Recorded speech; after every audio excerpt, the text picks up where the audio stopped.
আসসালামু আলাইকুম, welcome back to Nishat and more a new recipe. আসলে আমার কাছে নিউ রেসিপি, আমি যাই রান্না করি না কেন আমার কাছে মনে হয় আমি জিন্দেগি মে পেহলি বার এটা রান্না করতেছি। যাই হোক, এটা হচ্ছে মাংসের একটা ঝুরি ভাজি, যেটা আমি প্রথমেই মাংসটাকে কি করেছিলাম, মানে নর্মালি মাংস ঝুরি ভাজি যেটা হয় আর কি, আমরা খাই যে জাল দেওয়া মাংসটা 2-3 দিন পর যেটা একদম ঝুরা ঝুরা হয়ে যায়, মাংসটা ছেড়ে ছেড়ে যায়, ওইটা অনেক খেতে মজা লাগে। বাট এখনকার দিনে আসলে এই জিনিসটা বিলুপ্ত বলা যায়। আমার হাতের আসলে ওই ঝুরি মাংসটা অনেক মিস করতেছিলাম।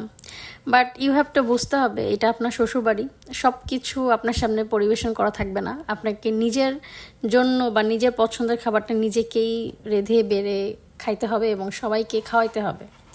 তো যে লাউ সে কদু, মানে যে ভাবা সেই কাজ।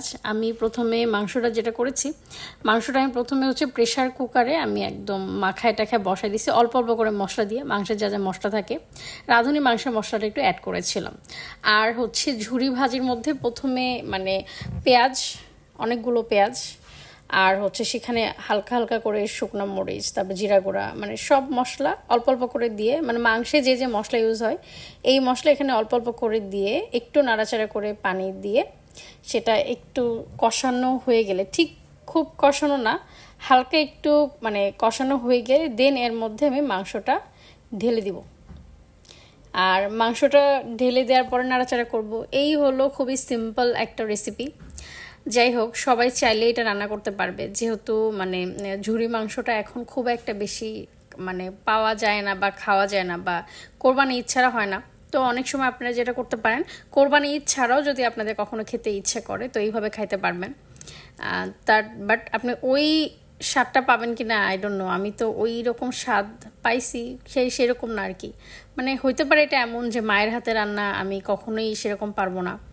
আর দ্বিতীয়ত হচ্ছে যে মানে ওই টেস্টটা হয়তো বা পাবো কিনা আমি জানি না, বাট আমি ট্রাই করছি যেহেতু আমার খুব বেশি খাইতে মন চাইছে, যার কারণে। আর মাংসটা আমি হাত দিয়ে একদম ঝুরঝুরা করে নিয়েছিলাম, কারণ প্রেশার কুকারে আমি মোটামুটি ভালোভাবেই একদম সিদ্ধ করে নিছি। এখানে শুধু মাংসের টুকরা হলে ভালো হতো। আর এখনকার দিনে মাংসের সাথে তেল তো থাকবেই, আমি তেল সহই আমি করে ফেলছি।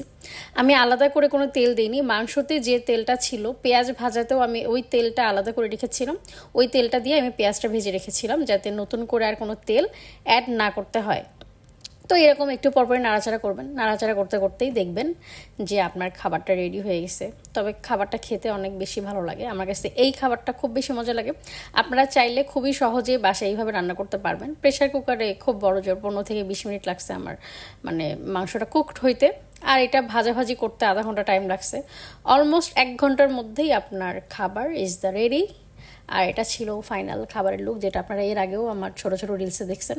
So till then take care, সবাই ভালো থাকবেন, আর নেক্সট কোনো ভ্লগের জন্য ওয়েট করবেন। আল্লাহ হাফেজ, বাই।